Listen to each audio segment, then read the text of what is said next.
Salutations everybody, it is Matty here today with my 2020 review for Dragon Age Inquisition. We are finally delivering the goods. So before I get into my current opinion on the game, you do need a bit of a backstory on how we got to this point, because I've been preaching on my channel for a really long time since the release of Dragon Age Inquisition that it was one of the most disappointing games to come out of BioWare. My hype for this game knew no bounds, and when I got my hands on it, I was sorely disappointed in a number of areas. I created a review that when I look back on now, I'm gonna be real with you guys, I think it's trash. Like, it's not a good review. It's not at all a good review. I'm not proud of it, and I wanted to do justice to the game and give you guys a more formal, updated opinion on Dragon Age Inquisition. A lot of people really pushed for me to give it a second try when I released my 2020 RPG tier list, saying that, hey, Inquisition, it's not as bad as you think. So I took your guys' word for it. I picked it up and I started playing it over on Twitch. There's a full playthrough available there. We went through everything, through the base game, all of Dragon Age Inquisition's DLC, which I've never played before up until this point in time. And now, today, I finally delivered to all of you my 2020 review. So get cozy because it's probably going to be a long video. Here we go.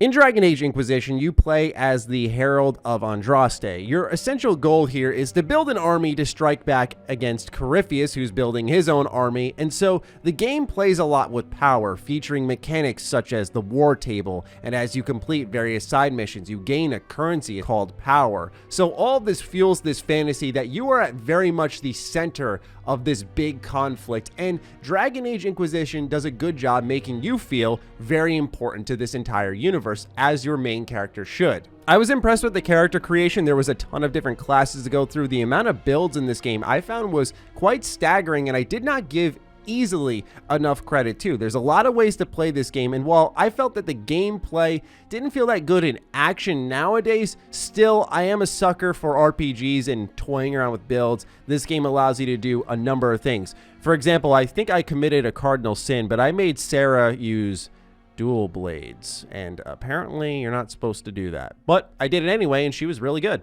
Don't worry, Herald of Everywhere. I came prepared. I know what everyone needs. Throughout the story, you're going to see a lot of familiar faces such as Varric, Morgan, Liliana, and one thing I noticed going through this is that those are the best characters in the game. Anything that's wholly original to Dragon Age Inquisition, I found myself not enjoying. Now, I'll admit, this could be some form of nostalgia bias. Origins is one of my favorite games of all time. I admittedly enjoyed Dragon Age 2, but I feel that Dragon Age Inquisition is such a bloated, big experience trying to do so many things at once that it's equal parts impressive, but also crumbling beneath its own weight. So anything new that they try to introduce doesn't get enough time and attention to truly sink in because the game is so broad. So those already established characters who get to carry their arcs forward actually, in my humble opinion, get justice done to them because there was already something established, so they just had to essentially carry the torch forward. It's not easy to do, but they did a good job with them. In particular, I loved Liliana's arc in Inquisition, from the start of it in Origins all the way to Trespasser. With some of the choices I made, how Liliana ended up, I was really pleased with. They did such a good job with her character. As for the antagonist Corypheus, I don't care. I really don't care. This is one of the most uninteresting bad guys in a game, and I know the game's really not even about him. It's more so about the conflict, the experience, and the choices you're gonna make. But having someone mildly interesting would have been cool, but yeah, Corypheus didn't do the job. Now, in my original Dragon Age Inquisition opinion from 2014, I really wasn't big on the story, but after playing the game again, I do appreciate the main story a lot more. It is legitimately good. The issue is the pacing of the game. Now, I mentioned a power currency earlier on. As you're exploring the world of Dragon Age Inquisition, you're going to be completing a ton of different side content, earning this currency called power, which then you can spend to unlock access to new areas and story missions. The story missions, once again, I need to emphasize, are the best part of this game. It's where you feel the most political tensions. It's where you really start to see the brightest spots of the game. Amazing choices, great dialogue, great world building. This is where Dragon Age Inquisition shines. But because it's so desperate to keep you locked into its game, to keep you playing, to be the biggest thing imaginable, it hurts itself in the process. So I couldn't wait to get to those major story beats, but oftentimes I was avoiding this game and trying to actively avoid any side content unless I absolutely had to go through with it because of that power system. I just wanted to play its story, and of course, like loyalty missions, some interesting side quests would crop up here and there, but for the most part, this is a shining example of where side content truly can damage your game if you just don't let the player experience what is the primary grabbing point of this game. When the game narrows its focus, it's excellent, such as Wicked Eyes and Wicked Hearts. This was my favorite point in the game, balancing political relationships, potential ramifications to your forces, and a bit of covert ops in the background truly made it a thrill. There didn't have to even be combat here for this section to be interesting. Combine that with the throne system where you can sit down and make choices that impact the rest of the world, and I really felt like this game channeled power into you when it really wanted to, but for the most part, its Achilles heel is just not letting you go. I'm not even talking about the hinterlands. I think that might have been overhyped a little bit, and I kind of over time started to realize that you could really just go in there, get your power, and then leave pretty quickly. It doesn't hold on to you for as long as I think a lot of people have said, and going in with a fresh set of eyes, right? I haven't touched this game since 2014, so it's been about 6 years. Hopping back in, I was in and out relatively quick. My issue was just the amount of times I had to go and farm power to progress in the story, the thing that interested me the most. However, there is one, I don't want to call it a flaw with the story, but there is one issue I've started to have with the Dragon Age universe as a whole, and it's the amount of sub-factions and factions within factions that the lore has brought out. Now, some people will understandably argue against me. This is world building, it's more realistic, it rewards your investment of the lore, but the amount of like splinter groups within groups in Dragon Age has gotten to a point where it's really overwhelming,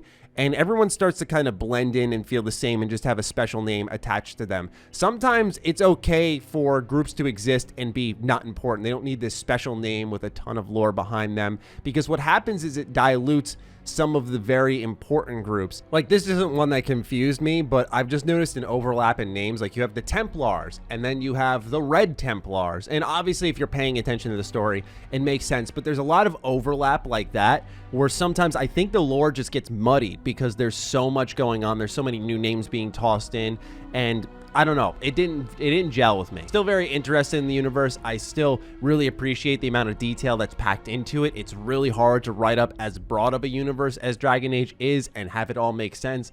I just think the bigger it gets, the more problems that really do arise for the game. Dragon Age Inquisition could have easily, in my opinion, been the best Dragon Age game ever if they just slimmed their focus a little bit, like getting rid of some of the side content, making it where you didn't have to grind for power. Just a couple of design changes would have made this game so good. Your decisions let us heal the sky. Your determination brought us out of Haven. You are the creature's rival because of what you did, and we know it. All of us.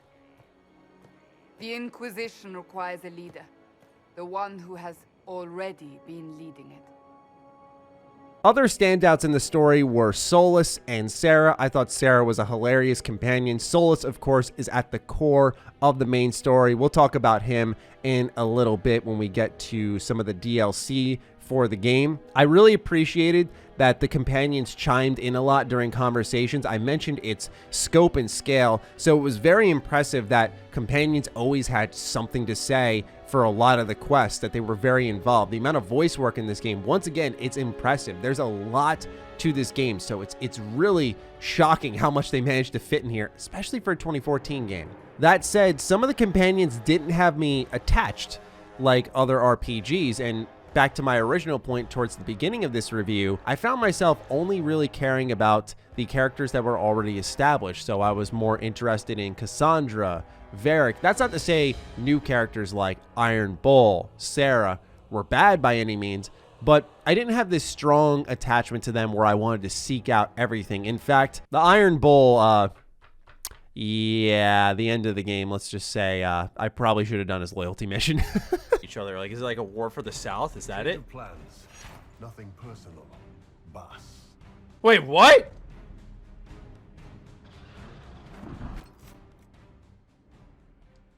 Did I just get betrayed? So yeah, there's a lot to say about the story, but at the end of the day, I enjoyed it a lot more than I thought I would. I felt that it was really nice to see the game frequently honor the choices I made, despite how big it was. It really did let me feel like I had an impact on the universe, and that's not accounting for the fact that you can import saves from choices you've made in Origins, as well as Dragon Age 2. That really alters what happens in your storyline. Like, people you're going to meet are going to be entirely different. The amount of like end states in this game, it's super impressive, because you really have it diluted when you're in that side content, closing X amount of rifts, collecting 5 of this, and you start to forget that when you get to the main story, there's just so many different ways things can go.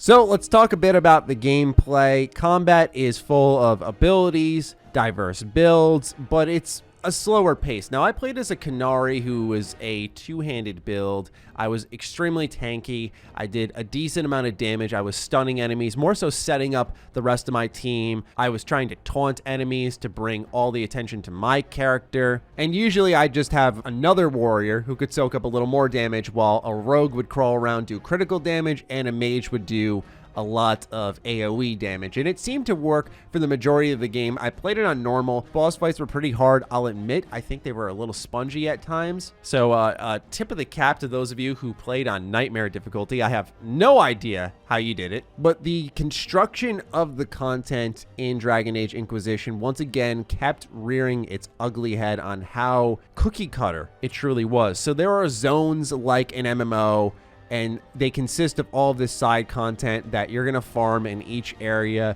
to get that power. You could do it one of two ways, right? You could do what I did, which is just get the power when you need to and dip in and out of the main story. Or you can do what people told me, and they'll spend like 10, 15 hours just farming as much power as possible, so then you can shoot through the story. To me, that highlights there's a pretty big design issue with the game. If I got to play like 10 to 15 hours of side content to then enjoy the main story just as it is. That doesn't sound appealing to me at all, because there are great games that are already 10 to 15 hours that I could be playing for that amount of time. So I treat it as a negative. I did not enjoy the content structure of Dragon Age Inquisition. I thought it could have been so much better back then. I still stand by that now, that it is nice to explore these areas. There's a lot of environmental diversity. There's a lot of cool places to explore, but a lot of them, because of those quests not offering you much other than collect this, kill that, like very standard fetch quests, the areas quickly lost their luster and felt like copy and paste of the content from the previous area. You'd always find, like I said, the kill quests, you'd find the rift quests, you'd find pretty much the same thing. But the most interesting parts was when the quests played into their environment, like taking down a bunch of forts or raiding old castles, going into tombs. That's when the game truly shined, because it was building the world, building the lore, and I found it a lot more interesting. Also, the fact that there's no sprint in this game, not good. Not good. Fortunately, as a warrior, I was able to hold my circle ability where you can rush and run people over, and I try to use that as a sprint from time to time. But still, the fact that a game that had this big of like world areas and you couldn't sprint to any of them, it made no sense, especially when they like re-released the game with all the DLC. I'm so shocked that they never patched this in, that there wasn't enough complaints for this. Maybe people didn't really care at all because there were ability workarounds, but I gotta say, man, I was really shocked that you could not sprint anywhere. It felt so weird in a game to be so big and not be able to sprint. It reminded me of old Bethesda Game Studios games where they had these huge open worlds and you could only jog, like only jog. Like, what? How did we deal with that for so long? One of my favorite things was actually the dragon battles. This was something that I'll admit, because I got fed up with my original playthrough back in 2014, I did not indulge in until now. And I have to say that these have the most epic music for battles. They're just really fun. They give you the best rewards for gear, and the gear that you can customize is also a really important part of the game. Tricking out your weapons, your armor, sliding them with different materials and upgrades, and just putting your name on everything. Like, it's just a really cool amount of customization that I actually appreciated. It's not anything brand new to games, but I can definitely see back then that being a significant deal because it wasn't as prevalent then.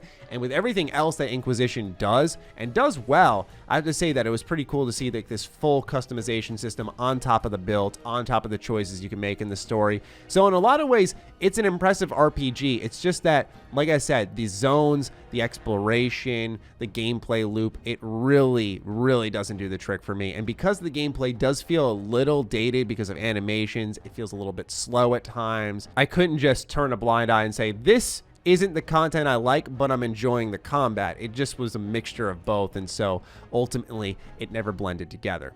Harut, Magor, Nalfric, your names will not be forgotten. You must be Shaper Volta. A trust Vala, Inquisitor. The Shaper it welcomes you to the deep roads. All right, it's DLC time. So I told you guys I've never played any of the DLC for Dragon Age Inquisition. So let's go ahead, get it started with The Descent. The Descent reminded me of Dragon Age Origins, where you're in the deep roads, you're fighting Darkspawn. And I gotta say, this was probably my favorite DLC of them all. Once again, I might have a little bit of nostalgia bias, but I have to say, the expanded lore on the dwarves makes them so much more interesting. It has its own set of expeditions, so it rewards you for hanging around in the Descent. However, it falls into the same poor loop that a lot of Dragon Age Inquisition content does. So this one, it's about collecting gears, just collecting random gears spread all across the deep roads. That's the issue that'll crop up between the base game and each of its DLC, is it just can't get rid of the filler and the bloat and just let something be. Instead of 6 hours, it could have been 2-3 hours of really amazing content, but there's always something just hinging on it that says you've got to stay longer. And it's been the Achilles heel for BioWare for the last number of releases. They need to cut it out. They absolutely need to cut it out. But between the Shah Bratal, the protecting of the Titans, there are just really cool story moments here that made the Dragon Age universe all the more interesting for me. So by the time that the Descent finished up, I was really in on Inquisition. I was like, wow, man, like if this is what the DLC is going to offer, I'm hyped because this is great. So I moved on to Jaws of Hakkon. In Jaws of Hakkon, you're investigating the previous Inquisitor who may have died in this brand new area, and the Jaws of Hakkon themselves are a group of Avar controlling a hold after their previous one was taken by Darkspawn. So their way is to fight / die, and pretty much they're like Viking inspired. Visually speaking, Jaws of Hakkon was really pretty. Like, I actually liked being in this new zone. But what I instantly realized more than anything is this was more Dragon Age Inquisition. It was more bloat. It was more of the content that I just wasn't enjoying. And I don't know, man. It did not really do it for me. I don't know. I'm not going to say much about Hakkon because, quite frankly, I didn't enjoy it enough to even finish it. I was like, this is more of the content I genuinely don't like. I was already like 40-50 hours deep at this point. I just did not have the patience. I said, you know what? This is just going to damage my view of the product already. So quite frankly, I just moved on because it wasn't doing the trick for me. I wasn't in the mood for anything Viking inspired. And that just same type of zone activity is good for some players. I respect it. I understand it. But for me, I'm good. I'm okay. Really. Thank you. So now we move into a little bit of spoiler territory because we're going to talk about Trespasser. I've never played Trespasser before, and the reason I did this whole playthrough and I'm doing this whole video is because of this DLC. Everyone told me Trespasser is worth a whole new playthrough. And I gotta say, they're right. Your help was appreciated 2 years ago, Inquisitor. Now order has been restored, yet you remain. Invading under pretext of restoring order is exactly what the Grey Wardens did to us centuries ago, and we exiled them. Trespasser takes place after the events of the main story of Dragon Age Inquisition, like literally picking up right after the fact. So your choices are going to carry over. I mentioned a little bit of Liliana's arc. She's a divine in my arc for Dragon Age Inquisition. I noticed some new conversation options. For example, I had the option to choose a warrior dialogue choice when it came to the Iron Bull. But the main pressing matter with Trespasser was answering what should be done with the Inquisition. Our job was complete with Corypheus. Do you dissolve the Inquisition? Do you continue on as a faction? Do you sacrifice some of your power? What happens to the Inquisition? That's at the core of the plot of Trespasser, and I thought to myself, okay, this can be interesting because this could clearly impact Dragon Age 4. And essentially what Trespasser does is sets up everything in Dragon Age 4. Everything! And I'm excited for Dragon Age 4 because of this expansion. I understand people's hype for Dragon Age a little more after playing this. At the end of the day, once again, Trespasser, even the best DLC when it comes to Dragon Age Inquisition, couldn't help itself. There are still these crappy filler puzzles that took an extra hour out of my time that could have been just getting me to the story, looping me in, keeping me engaged, just keeping me going. They just couldn't have that. They had to hold your hand a little bit longer. And because of that, it hurt my experience a little bit. That's just a consistent issue that constantly arises. Anyway, over time, the Qunari start traveling through portals to destroy all the nobles because the Inquisition magic went unchecked for too long. You start to learn about Fen Harel, his impact on the elves, and then it all ties back to our man, our favorite elf, Solas, who then pretty much poses himself as potentially one of the most interesting antagonists heading into Dragon Age 4. And I'm talking about one of the most of any game out there, because you had a whole game to develop a relationship with Solas. You had a whole entire game to learn about him, learn his mindset, connect with him. And I don't know about you guys, in my initial playthrough, I never imagined Solas would kind of be the guy who ditches you. And he has all of these crazy reveals packed behind him. Like, dude, what? Combine that with your anchor abilities developing in the story, so there's a bit of a match between the story and the gameplay, and this is easily some of the best work BioWare has done in a DLC. So when it's all said and done, I was really excited for Dragon Age 4. It doesn't change how I feel about the way BioWare revealed that they're doing Dragon Age 4 officially, but I gotta say, man, Trespasser was solid. It was pretty good. I wasn't over the moon with it, and I wouldn't say it was so good it would justify the 50 hours of playtime I put into the game to get myself to this point. But at the end of the day, I paid $8 for the game. I got all the DLC. I got the base game. A lot of the issues I had still linger. Like I said, repetitive filler content really plagues the whole experience. But underneath that is a really good RPG. It's not one I'm in love with still. It's not one that I think I would strongly recommend. But if you've got $10 lying around and Dragon Age Inquisition is something you're in the mood for, or maybe you've never played it, it's a cheap enough price where I'm not so wholeheartedly against the game. So I suppose it would be a mission accomplished to all of my viewers and listeners who urged me a lot to play this game. So I thank you guys for insisting I give it another try. I am a lot more interested in Dragon Age 4 now than I previously was because of this playthrough. So the timing of the reveal from BioWare was really weird to like actually finish Trespasser and then like a week and a half later them show Solas, and I was like sitting there thinking, thank God I finished it, man, because who knows what would have happened if that got spoiled for me.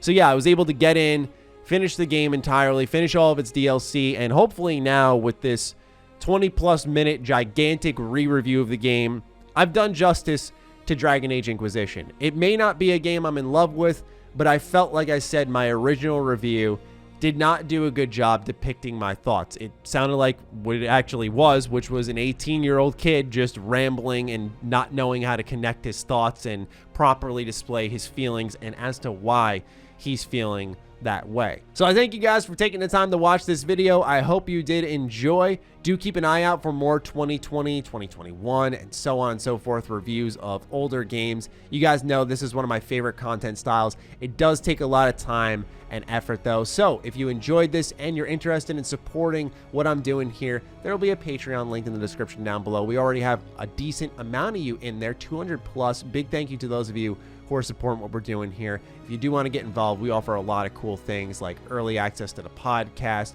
Patreon exclusive videos, a Patreon exclusive podcast that's supplemental to our main show. A lot of good stuff there. So thank you guys so much for being a part of this content creation. I hope you enjoyed the review once more, and I'll talk with you soon. Stay sexy, stay active. I love you all. Peace.